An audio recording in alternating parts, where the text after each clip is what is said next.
Well, look what we have here, men. I think we've just been blessed. Uh-oh. Low gains, men. This can't be good. Didn't we spend all morning asking about an elf by this very description, and everyone said they hadn't seen one? It seems we were lied to.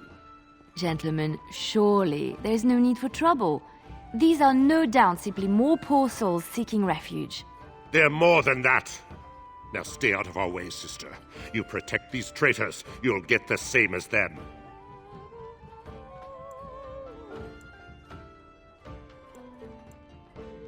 Right, let's make this quick. Something is coming. Need help? Done. Is that how you got to be good? All right, you've won. We surrender. Good. They've learned their lesson and we can all stop fighting now. I was there. The Turn pulled us out of a trap. The Wardens led the king to his death. The Turn could do nothing. What do you want to tell him? I'll tell him. Right away, now. Thank you. I apologize for interfering, but I couldn't just sit by and not help. Save my life. I assure you, I can handle myself.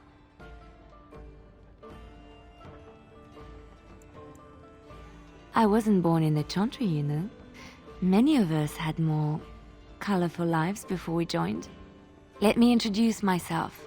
I am Leliana, one of the lay sisters of the Chantry here in Lothering. Oh, I was.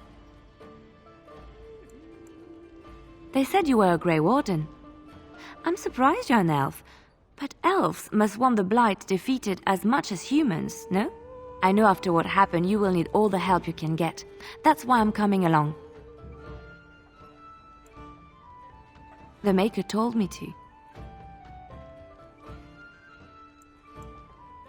I know that sounds absolutely insane, but it's true. I had a dream. A vision. More crazy? I thought we were all full up. Look at the people here. They are lost in their despair, and this darkness, this chaos, will spread. The Maker doesn't want this.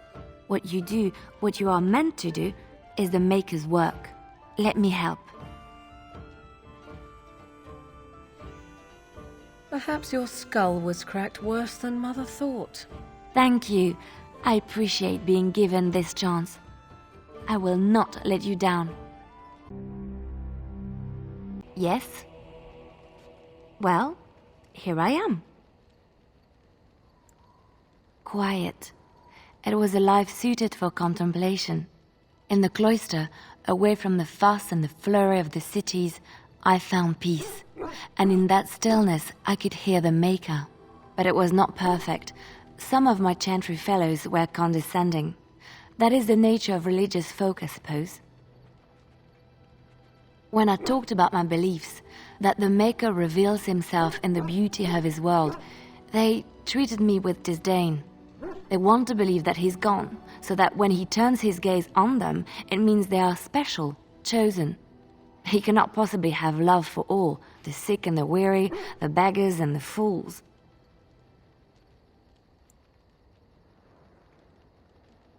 What can I say to them? What they believe is what the Chantry says, and the Chantry is infallible, yes? Maybe I am wrong. But it is the Maker's place to decide if I am worthy, not men, not the Chantry.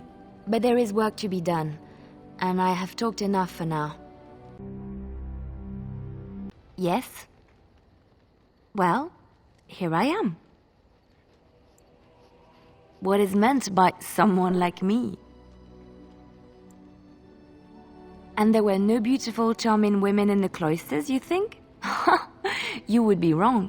There were many lovely young initiates in the Lothering cloister, all of them chaste and virtuous. It added to their mystique, because then they were forbidden, and forbidden fruit is the sweeter, no? My fruit? I can't believe I'm having this conversation. But no, I did not take vows. The chantry provides succor and safe harbor to all who seek it. I chose to stay and become affirmed. The chantry does not pride, and you should. I desired time apart from the world. I was a traveling minstrel in Orlais. Tales and songs were my life. I performed, and they rewarded me with applause and coin. And my skill in battle? Well, you pick up different skills when you travel, yes? Yes, of course. Let's move on.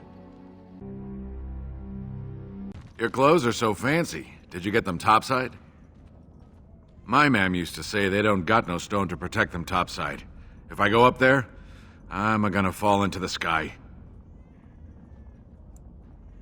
Yes, when my doll left, he never came back. Who's to say he didn't fall up, eh? Nugs? Yes. They don't got much meat on them, but down here you can't be picky. Better than nothing. What for? You going to cook them up yourself? Yeah, I can find a nug for you. Could even get one from outside the city. Those ones in the deeps don't eat as much garbage. I don't know what they eat, but they always seem healthier, you know? Shiny coats, bright eyes. How much you giving me? Don't know. Depends on how big a one I catch. Give me some time. I'll hunt him down for you. I got him. He's all squirmy, but he's a big fella. I knew you'd be good on your word. Nice doing business. Oh, it's one of those subterranean bunny pigs. Oh, look at him. Come here, you. Thank you so much. You've made my day. Looking for little old me? Yes? What's on your mind? My mother was from Denerim, and I consider myself a Ferelden. Mother served an Orlesian noblewoman who lived here when Orlais ruled. When Orlais was defeated and the common folk began to resent the presence of any Orlesian, the lady returned to Orlais. She took my mother with her. I was born in Orlais and did not set foot in Ferelden till much later. Mother was always telling me stories of her homeland. I think she missed it. Mother died when I was very young. Lady Cecily let me stay with her. I had no one else. She was quite old then, and she had me study music and dance to entertain her. It is unfair that I have more memories of Cecily than my mother. Strangely, the only thing I really remember of Mother was her scent. She kept dried flowers in her closet amongst her clothes. Small white Ferelden wildflowers with a sweet fragrance. Mother called them Andrastis Grace. They were very rare in Orlais. But enough about that. Let us move on. Looking for little old me? Yes? What's on your mind? I miss Val-Royeaux. Unlike other cities where the people are the lifeblood and the character, Val-Royeaux was her own person, and her people little more than decorations. There was always music in Val-Royeaux, streaming from the many windows, quiet refrains and triumphant choruses, and always, floating above that all, the chant, coming from the grand cathedral. It was magnificent. If you get the chance, you should see it, at least Val-Royeaux. Of course there are good things and bad things about Orlais, like anywhere else. Sometimes I miss it dearly, and sometimes I'm glad I'm rid of it. And you will laugh at this, but I miss the fine things I had in Orlais. I left behind much, leaving Orlais, but there is more to life than dresses and furs. It is sad that many have lost sight of this. Orlais is very fashionable, almost ridiculously so. But the shoes! Living with those ridiculous trends was worth it for the shoes.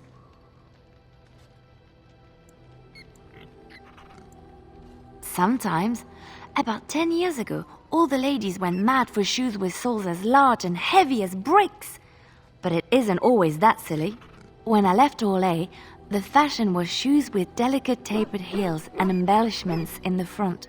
A ribbon, perhaps, or embroidery. In soft colors, of course. It was spring. I wouldn't want to run in it, or have to enter battle, but for lounging in a lady's sitting room, perfect. The shoes made in Orlais were exquisite. Not at all like these clunky fur-lined leather boots you have in Ferelden. Ugh, just look at them. They're sturdy shoes, but sometimes a girl just wants to have pretty feet. Oh, I could talk about shoes all day, but we have things to do, don't we? Looking for little old me? Yes? What's on your mind? Where did you hear this?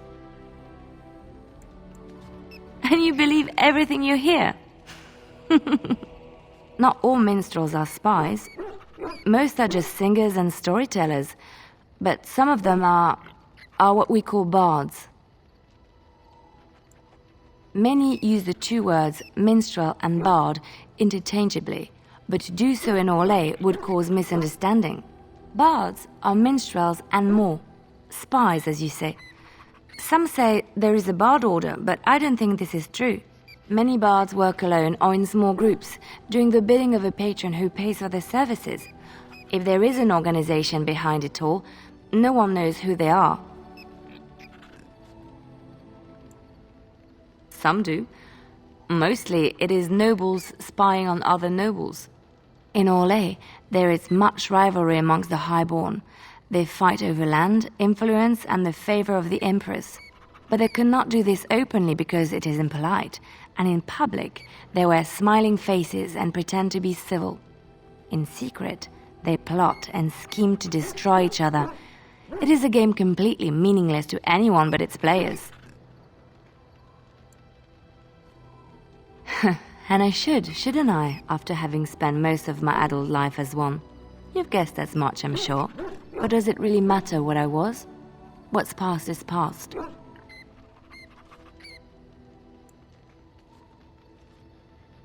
The excitement of the life wears off very quickly, I'm afraid. I found myself in Ferelden and sheltered from bad weather in the Chantry, and when the storm passed, I just did not want to leave.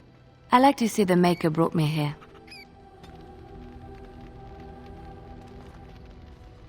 Looking for little old me? That's an idea. I've watched you, and I do think you'd find some of my skills quite easy to pick up. Let's just go over there, away from the others, for safety, yes? I expect there shall be daggers flying about willy-nilly for a time. I'm here for you. Of course. Of course I do. I love stories far too much to keep them to myself. Everyone should be able to benefit from them, I think.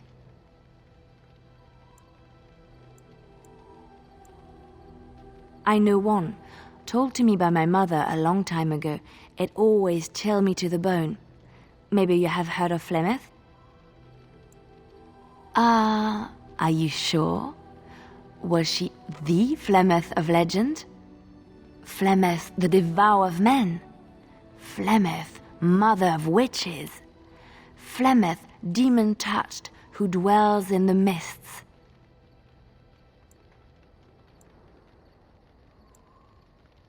Ferelden mothers scare their daughters with talk of Flemeth. They say that if you're bad, Flemeth will spirit you away and bind you to her forever. They also say that Flemeth mourns her lost beauty and will steal yours through your looking glass if she catches you. Flemeth's beauty was known throughout the land. She had hair like unto a moonless night, skin as pale as winter's first snow, and eyes as beautiful and perilous as the sea. When she came of age, she came to the attention of the Lord of Highever, Conobar, and he took her for his wife. Conobar soon learned that his young bride had the gift of magic. He kept this a secret, for he feared that she would be taken from him. Flemeth stayed with Conobar for some years, and with his blessing, she practiced her art. And then one day, a young poet named Osen came to the castle. Flemeth was captivated by Osen's voice, and he by her beauty, and they fell in love. Flemeth longed to be with her true love, and she and Osen fled from Conobar's lands, seeking refuge in the Kokari wilds with the Chasing tribes. They lived there happily for many a year, till the day Flemeth received news that Conobar was dying and longed to see her face one last time. Flemeth's heart swelled with pity for the man who once was her husband, and begged Osen to return to Conobar's side with her. But when Flemeth and Osen entered Highever, they were captured by Conobar's men, and Osen was slain in front of Flemeth's eyes. Flemeth was imprisoned in the highest tower of the castle, there to await Conobar's judgment on her. Distraught at the loss of her love, Flemeth plotted revenge against her husband.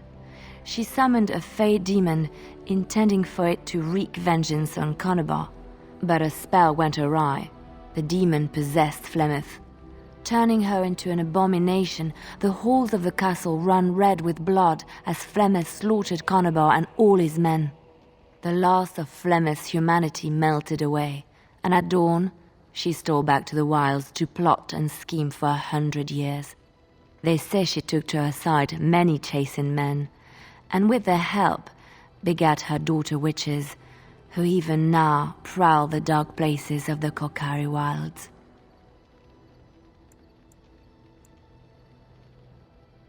Which one? It will come to you soon, I'm sure.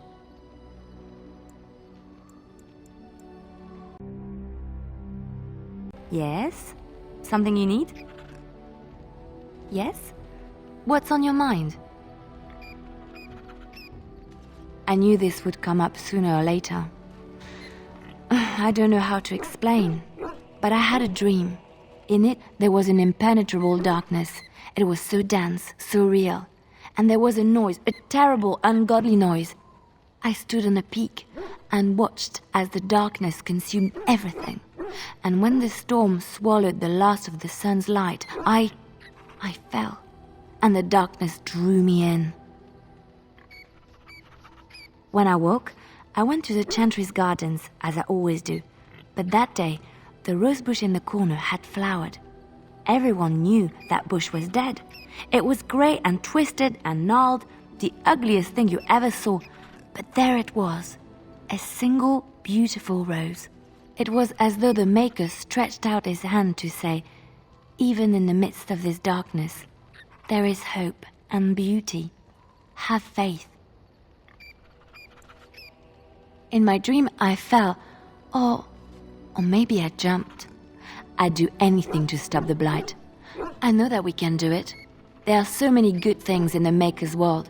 How can I sit by while the blight devours everything?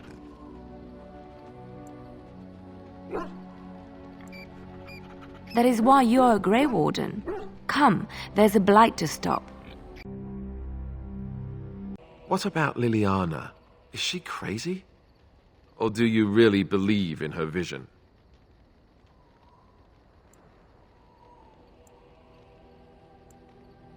Even the Chantry believes that most claims of visions and such are usually people's minds playing tricks on them. Wishful thinking at best. I'm not sure what I think. Maybe you're right. It's not as if she could have known that we needed help so desperately after all. Yet, there she was. I noticed that you and her have become close. Am I right? The rest of us have talked about it. You think we have better things to do than gossip about you? You give us far too much credit. Is it true or not? I thought so. Well, I hope you know what you're doing. I don't know what to make of her. If you look at her when she doesn't see you, she just looks so sad. I almost feel guilty taking her away from her life. Yes, I know. Still, I feel badly for her. I'm here for you. Of course.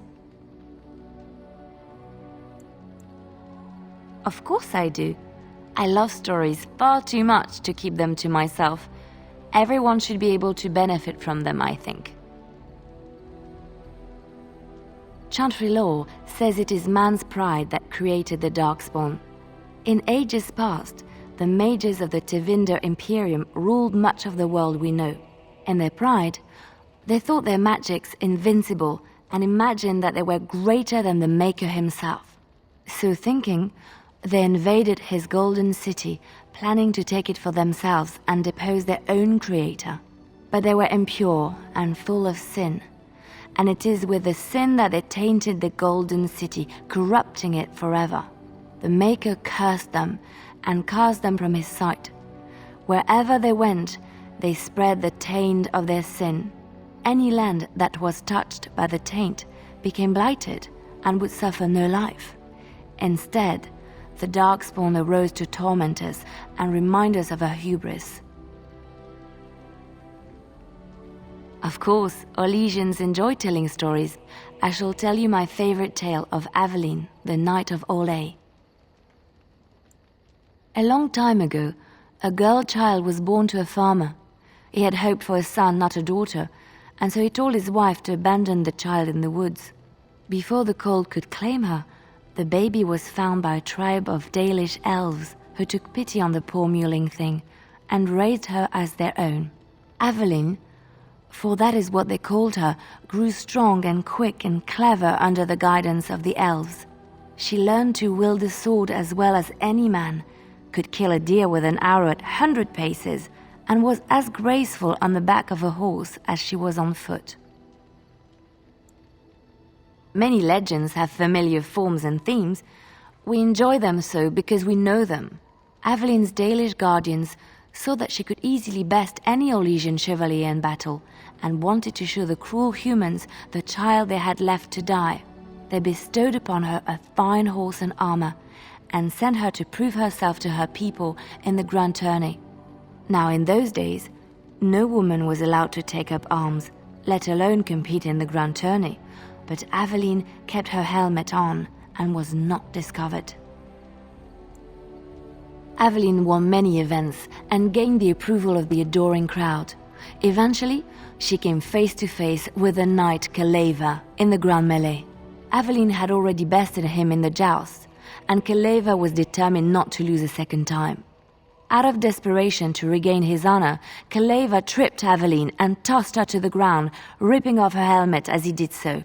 Silence fell upon the arena as Aveline was revealed. Kaleva declared the previous competitions invalid. A woman had taken part, and this was not allowed. But the crowd cheered for Aveline. Kaleva was furious, for he had lost to a woman and was now being shamed. Blinded by his rage, he forced Aveline to her knees. "Know your place, woman," cried he, and slit her throat. The son of the king, Prince Freyan, was present.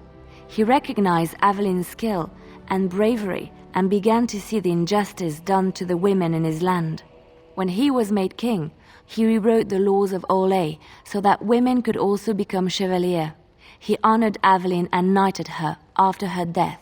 And to this day, any female who is knighted reveres Aveline the Brave, for she is the patron of all women chevalier.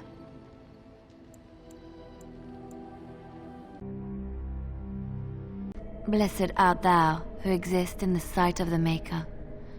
Blessed art thou who seeks his forgiveness.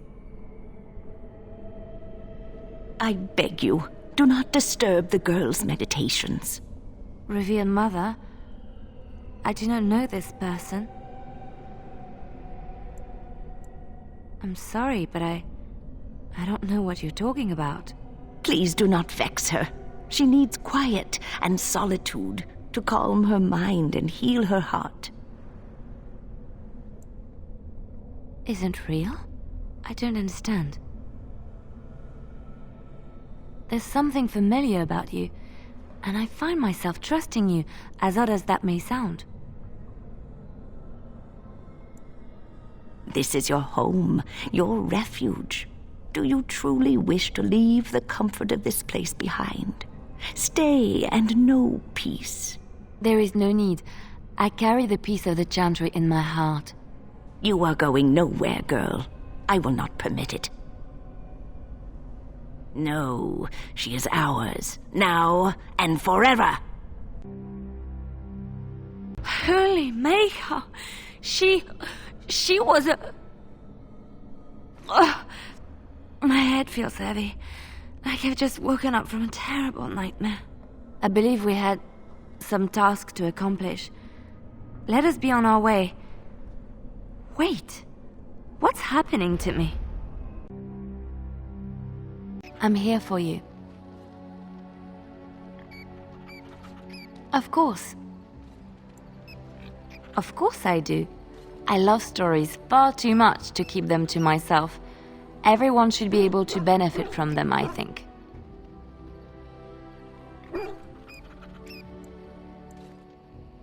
Which one? I have heard a little about how the elves gained their freedom from the Tevinter Imperium. When Andraste began her exalted march against the Imperium, the elves joined her cause to fight their masters. The great elven leader, Shatan, born in captivity, rose up to lead his people. He foresaw a future where the elves were free. Shatan was killed when Andraste was betrayed, but the elves continued to fight, eventually breaking free of the Imperium. The elves claimed the Dales in the south and settled there in a land of their own. The elves lived in the Dales for centuries. They resurrected the worship of the elven gods and would allow the building of no chantry. This angered the chantry, and the hostility between the two factions finally broke out in open war. The chantry says the elves struck first, but I do not know whether to believe it. The chantry declared a wholly exalted march against the elves, named for Andraste's similar march against Tevinter. During the exalted march of the Dales, the elven cities were sacked, and the elven state completely dissolved. Some of the elves bitterly accepted their fates and surrendered to human rule, living in the human cities as second-class citizens. But others, still fiercely proud of their heritage, refused to bow to the humans, and instead became homeless wanderers. They were the elves of the Dales, the Dalish. Andraste was the Maker's chosen. The Maker had long since abandoned the world when the sound of her singing turned his ear. Beauty, grace, and wisdom enraptured him, and he offered to take her from this flawed world to become his divine bride. But Andraste had an earthly husband and would not forsake him. Instead, she beseeched the Maker to return to his people once more. So earnest was her plea that the Maker was moved and promised that he would create a paradise on earth if all abandoned their false gods and turned once more to him. And this is why Andraste began her exalted march on the idolaters of the Tevinter Imperium. The Maker granted her his powers with which to smite her enemies. Andraste brought the Imperium to its knees, and her victories converted many to the worship of the Maker. Alas, it was the frailties of men that betrayed and killed Andraste. Her earthly husband, Maferath, a chieftain of the Alamari tribes himself, grew jealous as his wife's popularity and influence overshadowed his own. She was also revered as the Maker's betrothed, and Maferath began to see their own bond waning in significance as Andraste became ever more devoted to the Maker. Out of envy and spite, Maferath made a pact with the Archon Hysarian of Tevinter, allowing his beloved Andraste to be ambushed and captured. Andraste was burned at the stake in Minrathous, the capital of Tevinter. I have thought on this too. Did he withdraw his sight from her at that moment? Where were all the powers he bestowed upon her? This question has come to me many times, and I have no answer. Perhaps there was no way for Andraste to return to the Maker but through her death. We will never know for sure. When Andraste began her exalted march against the Imperium, the elves joined her cause to fight their masters. The great elven leader, Shatan, born in captivity, rose up to lead his people. He foresaw a future where the elves were free. Shartan was killed when Andraste was betrayed, but the elves continued to fight, eventually breaking free of the Imperium. The elves claimed the Dales in the south and settled there in a land of their own. If you wish. And what of those that follow you? And you? Why do you say the Maker speaks to you, when all know that the Maker has left? He spoke only to Andraste. Do you believe yourself her equal? I never said that. In Orlais you were someone. In Lothering, you feared you would lose yourself, become a drab sister, and disappear. When your brothers and sisters of the cloister criticized you for what you professed, you were hurt, but you also reveled in it. It made you special. You enjoyed the attention, even if it was negative. You're saying that I made it up for the attention? I did not. I know what I believe.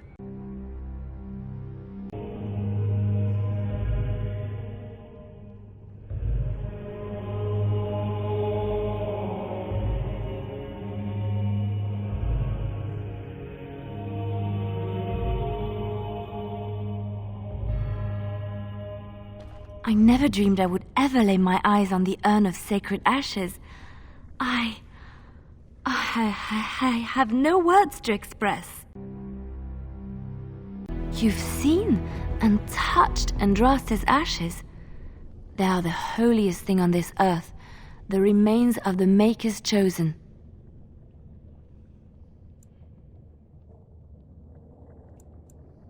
I know, it seems almost irreverent to use her as a curative, and it is also a tiny bit morbid.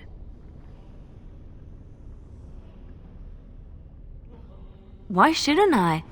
I don't understand. Always see what you're asking. If the Maker has not truly abandoned us, why would Andraste need to intercede with the Maker on our behalf? I have never thought of this. I revere her because she's the Maker's divine bride. I do not have any other explanation. Why? If the Maker has not abandoned us, does that make it necessarily true that Andraste was nothing?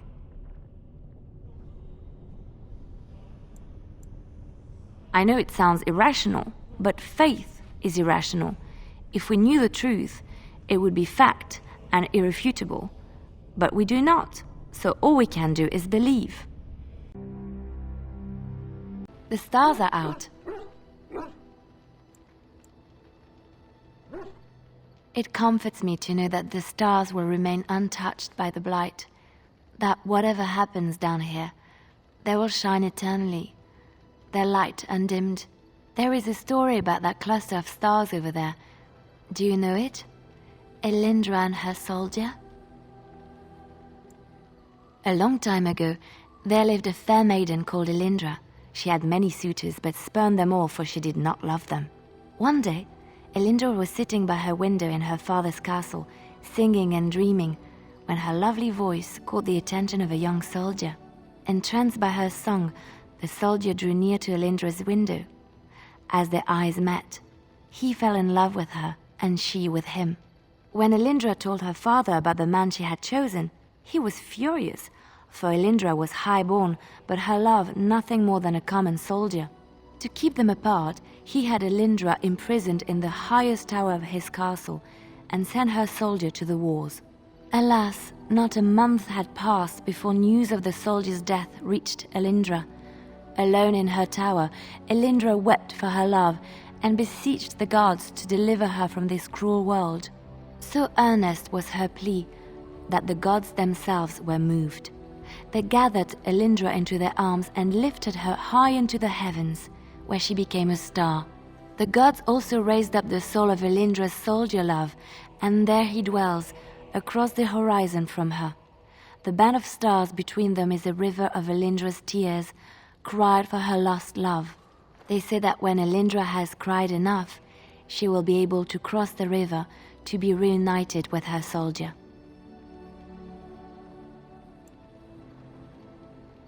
This story is one of my favorites, a tale of a love so great and so enduring that it defies death and moves the gods to action. Sometimes I ask myself, does such a love exist? Can it exist?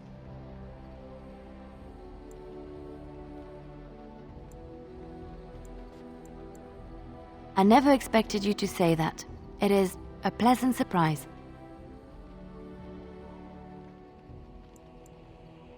I have to say there is a certain severity to you.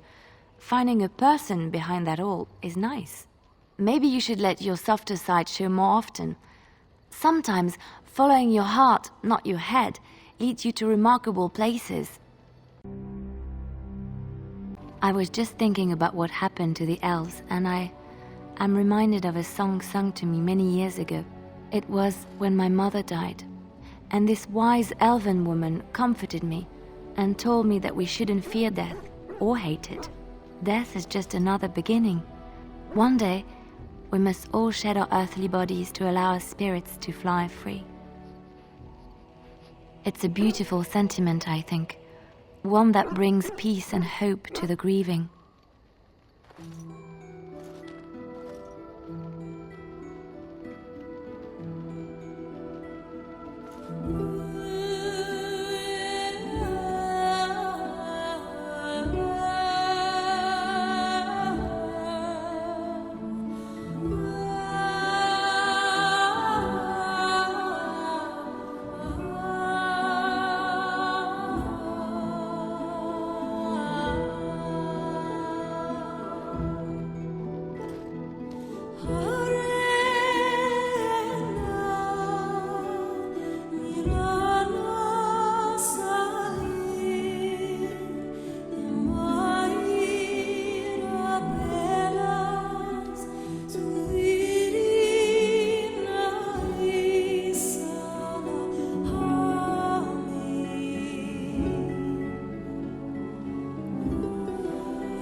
I lied to you, you know, about why I left Orlais.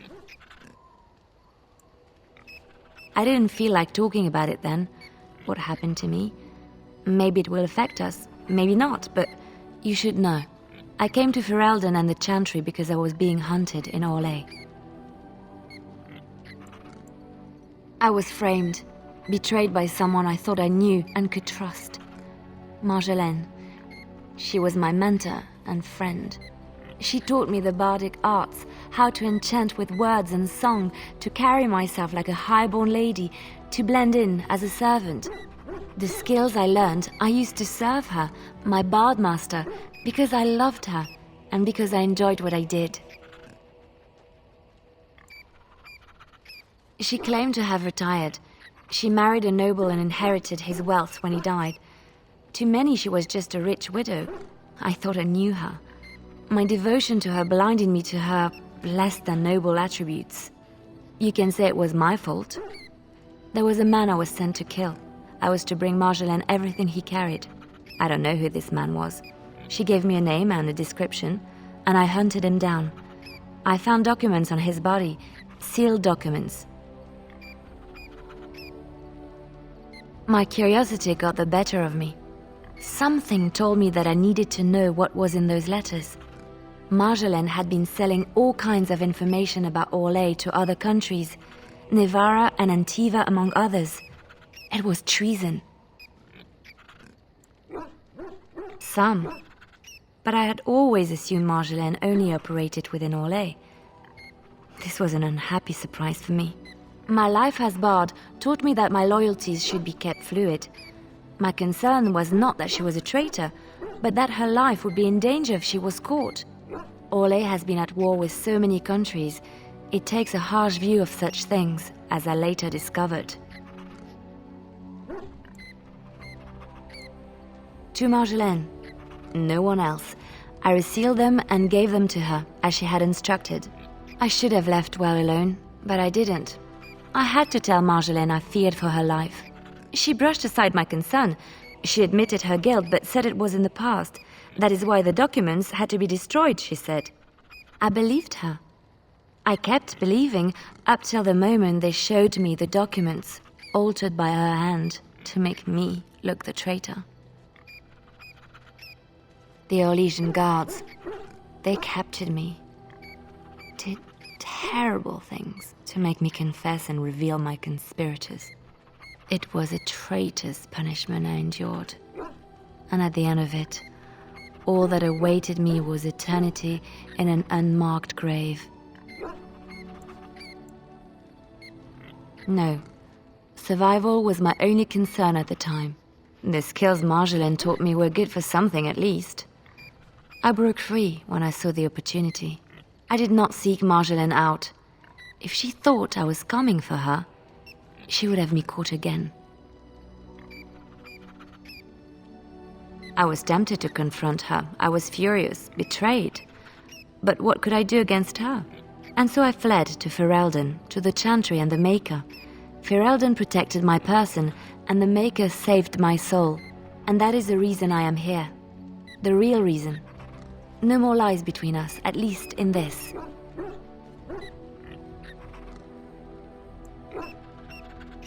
It feels good to have this off my chest. Thank you for listening and understanding.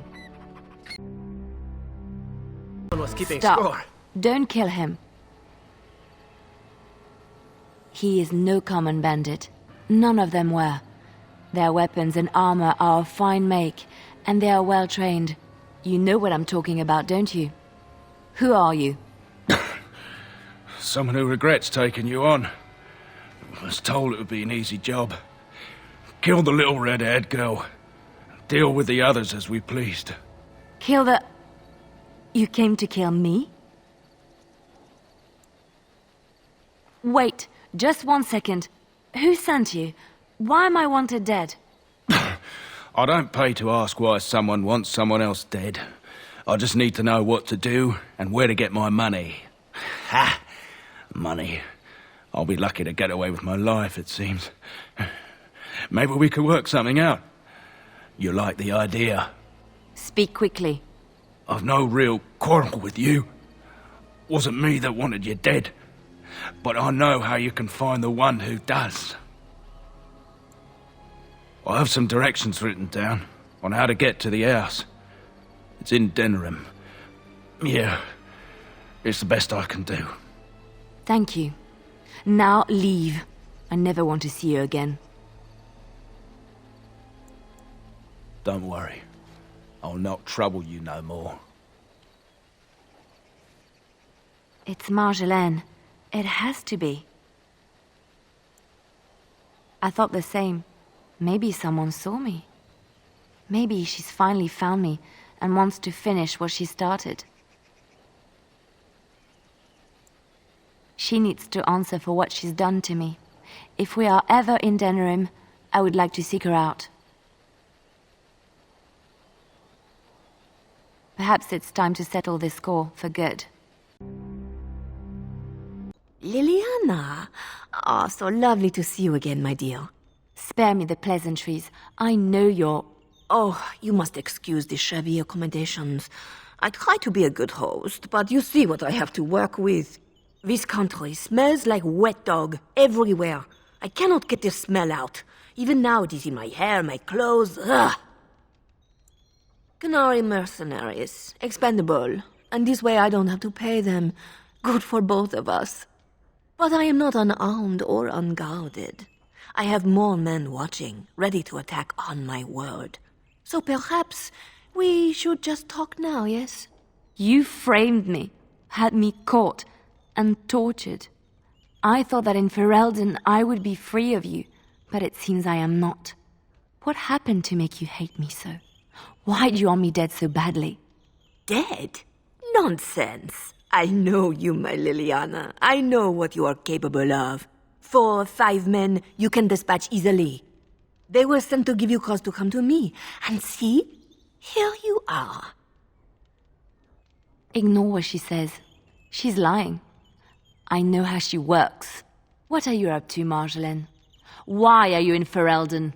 In truth, you have knowledge that you can use against me. For my own safety, I cannot let you be. Did you think I did not know where you were? Did you think I would not watch, my Leliana? What is she up to, I thought? The quiet life, the peasant clothes, hair ragged and messy like a boy. This is not her. You were planning something, I told myself, so I watched. But no letters were sent, no messages, you barely spoke to anyone. Clever, Leliana, very clever. You almost had me fooled. But then, you left the chantry so suddenly. What conclusion should I draw? You tell me. You think I left because of you? You think I still have some plan for revenge? You are insane, paranoid. Oh, is that what you think? If I were you, I would believe nothing she says. Not a one. She will use you.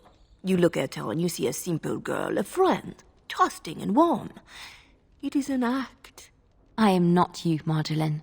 I left because I didn't want to become you. Oh, but you are me. You cannot escape it. No one will understand you the way I do, because we are one and the same. Do you know why you were a master manipulator, Leliana? It is because you enjoyed the game. You reveled in the power it gave you. You cannot change or deny this. You will not threaten me or my friends again, Marjolaine. I want you out of my life forever. You've caused too much pain for too many, Marjolaine. It ends here. And you think you can kill me like that?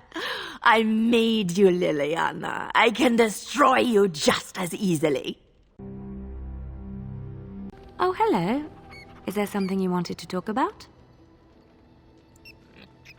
It's nothing. I'm fine. I'm just thinking. I can't get what happened out of my head. I'd been in Lothering for years, and she still thought I was plotting against her. She didn't trust me. Maybe she never did. She loved me when she could use me and control me. And now that she can't, she wants me dead. It hurts to realize that I never really knew her. I knew she was ruthless, but I didn't know how far she could go. She is self-serving, cruel. She uses people, then discards them. But that's how she survives in the life she leads. Well, what if she's right? What if we're the same? I should just have stayed in the chantry. You don't understand. I forgot my life as a bard while I was in the cloister. I felt safe. I didn't have to watch my back all the time. That's what made Marjolaine the person she is, don't you see? It ruined her. It will ruin me too. It's already happened. When we killed her, I enjoyed it. Seeing her dead gave me satisfaction. But that is no reason to rejoice over her death. That is what she would do. I don't want that. What we're doing, what we've done, hunted men down, killed them. Part of me loves it. It invigorates me, and this scares me. I feel myself slipping. I admit that I took great pleasure in the intrigue back in Orlais. It was dangerous and chaotic and exciting, but it destroyed my life. I thought the Chantry showed me another path. I thought I was done with this life. Am I wrong? There is this thought that floats into my mind constantly, that I lie when I say the Chantry gave me peace, when in truth it bored me. Here, with you, knowing the freedom of the road and the uncertainty of tomorrow, I feel alive again. I would like to be alone for now. I have many things to consider. Thank you for listening to me.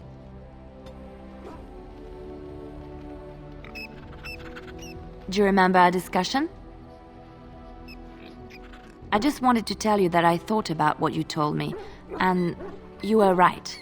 I didn't want to admit it, even to myself, but those years in Lothering, I yearned for the freedom and the recklessness that I knew in Orlais. The Maker made the world beautiful, but he also made it dangerous.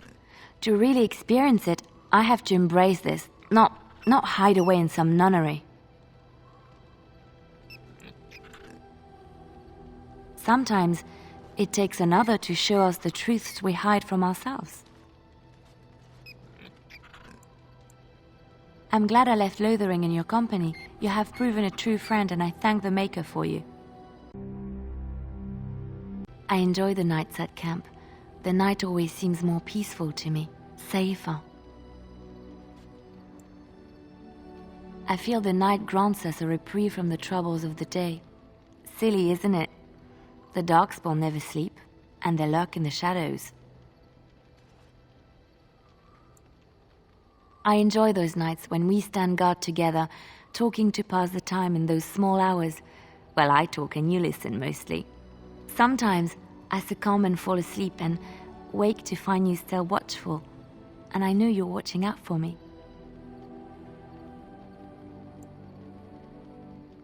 What I'm trying to say is that I trust you. I'm comfortable around you.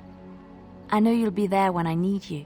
You are our leader and my friend, and sometimes I think that maybe we could be more than that. Maker, look at me stumbling over my words like an ill-educated peasant girl. Some bard I am. I'm not embarrassed. I'm just flushed because of the heat. Really? No one told me.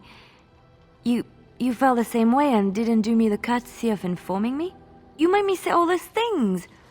Why couldn't you have said them first? Oh, how very awkward.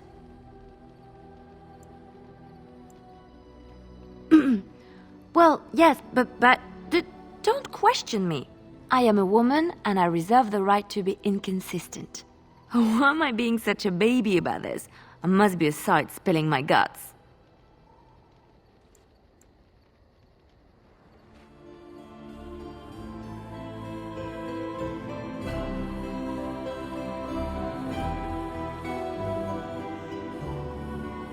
Well, that settles it then.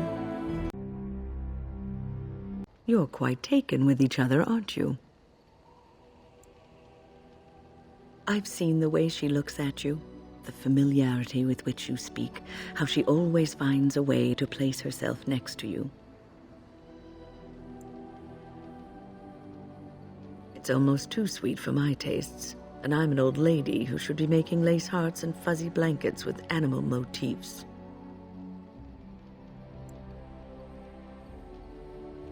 I've noticed your blossoming relationship, and I wanted to ask you where you thought it was going. Leliana is a remarkable girl, sincere and guileless, and she has opened her heart to you. I would not like to see her hurt. Not intentionally, no. But there is great potential for tragedy here, for one or both of you. You are a Grey Warden. You have responsibilities which supersede your personal desires. Love is ultimately selfish. It demands that one be devoted to a single person who may fully occupy one's mind and heart to the exclusion of all else. A Grey Warden cannot afford to be selfish. You may be forced to make a choice between saving your love and saving everyone else. And then what would you do?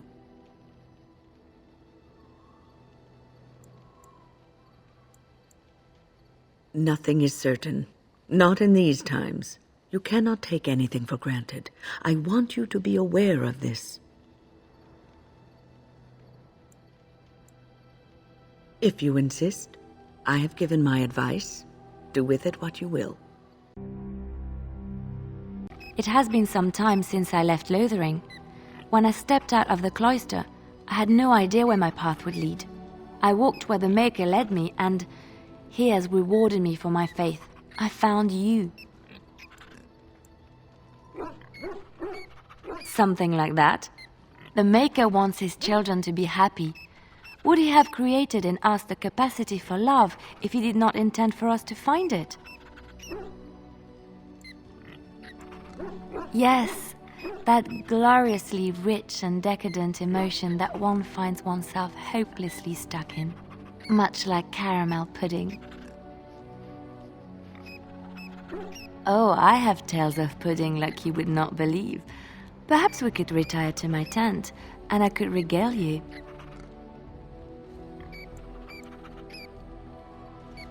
Good. Now come with me before I lose my patience.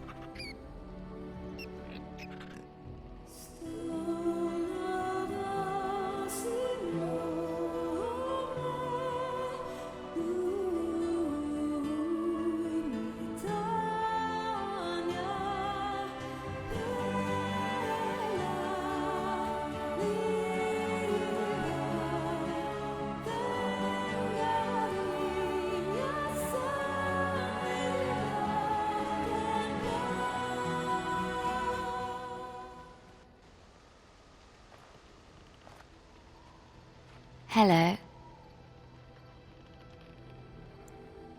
I've been up for some time, but yes, I slept very well. I've just been watching you sleep. Did you know your eyelids flutter when you dream?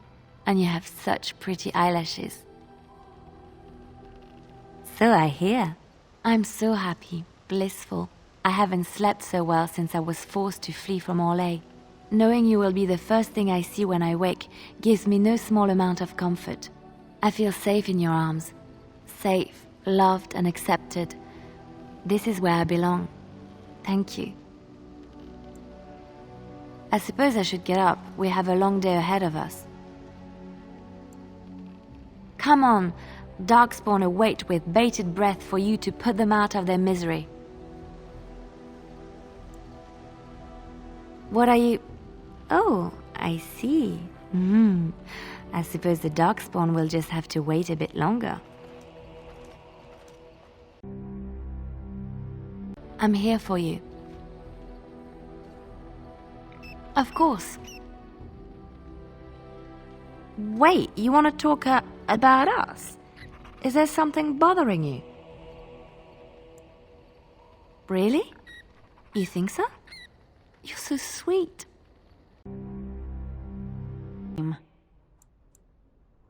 Do you have something else in mind?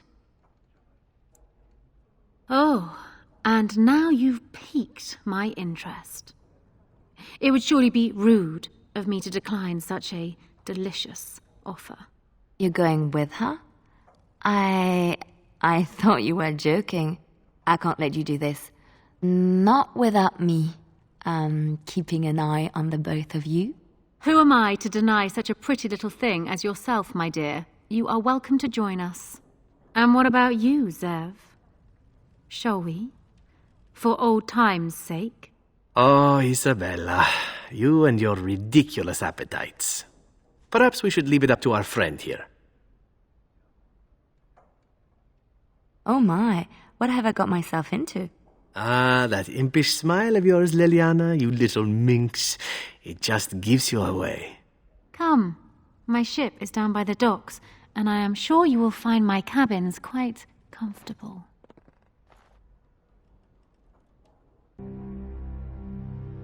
I'm here for you. Of course. I have not given this a lot of thought. What will I do? We've traveled far and wide. Does it need to end? There's so much out there. Adventures to be had and stories to be told. I want to be part of it all. I might need some company. And you're not too irritating. You're welcome to come along if you like. It is settled then. You and I wandering the world, seeking our fortunes. I can't wait. State your business. We have come to perform last rites for a condemned prisoner. What for? Mother Augustine is already here. Let us pray, sister. Maker, forgive these godless souls. They know not what they do. Spare them your wrath, and do not torment them with boils, festering rashes, and lesions. Although they call into question your wish to show compassion to the wretched, do not deprive them of compassion when they are in need. All right. Wait over there. I'll get the captain to let you in. Maker's breath. Fate truly has a sense of humor. That tale should have fooled no one. Everyone trusts priests. It's only natural. If you believe that, you are a bigger fool than those guards. All right, what's this about? We have been sent to minister the chant for the prisoners here. How many priests does it take to pray for a handful of wretched criminals? Fine. I'm not one to argue with the chantry.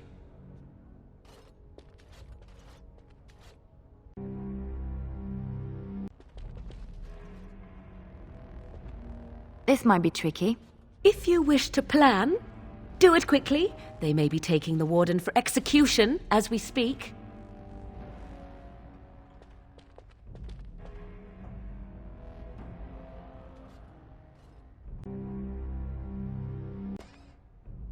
Come quickly, Warden, though I doubt you are inclined to linger. There you are. Follow me, the Arl is waiting for us.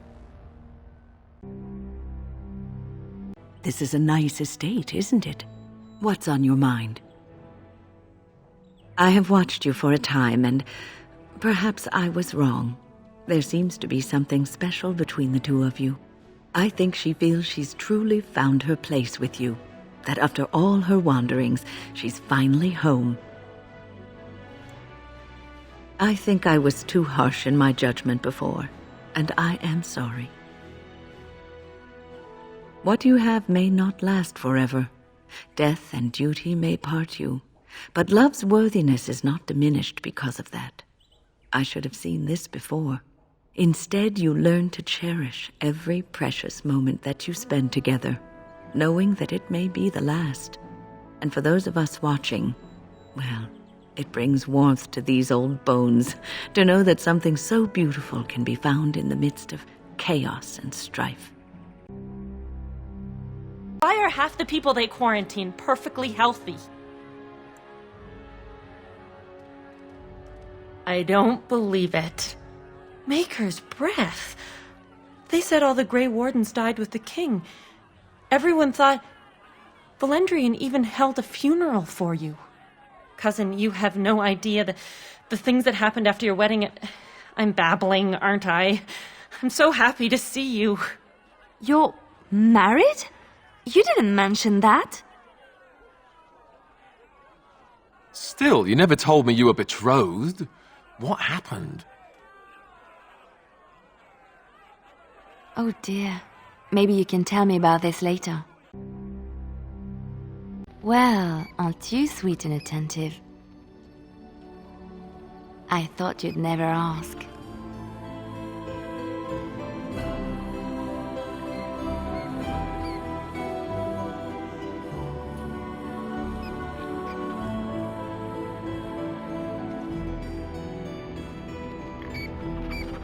Well, aren't you sweet and attentive? Of course. Yes, a little better.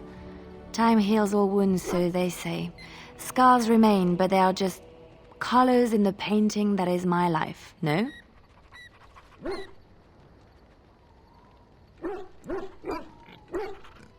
Yes, that is what I'm saying.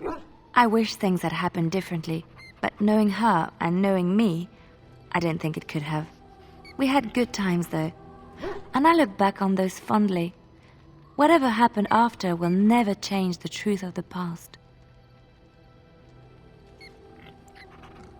Yes, once, a long time ago, she was a worldly woman and there was so much she knew and was willing to share with me. I would have done anything for her once.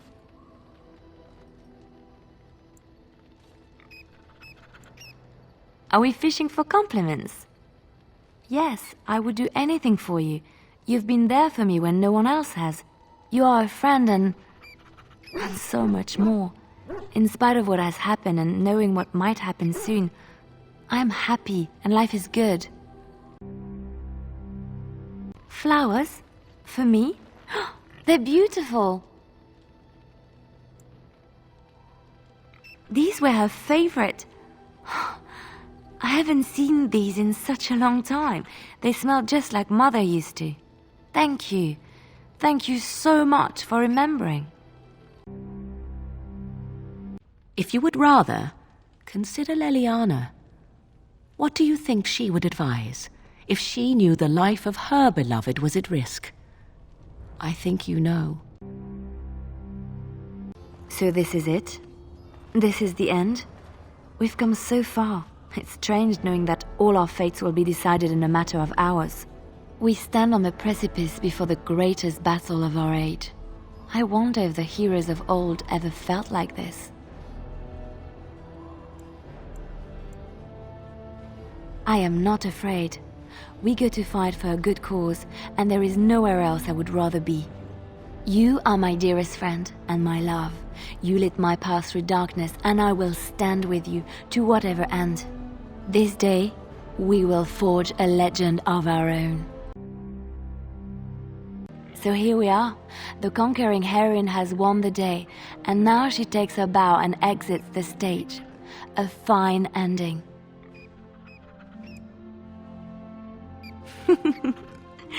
Yes, yes, she most certainly does. You know, I can't help now but think of my vision. Whether it was the Maker sending me to you or whatever, it was a good thing. I thought I was supposed to save you, to show you the way. But it seems it was meant to be the other way around. Odd how that works, no? Flatterer. So, if I heard right, you'll be leaving soon. Any room for an extra body on your travels? Good. I imagine that whatever you get up to will be anything but boring. At any rate, I should let you get back to your celebration before someone drags you away. I look forward to seeing you again afterwards.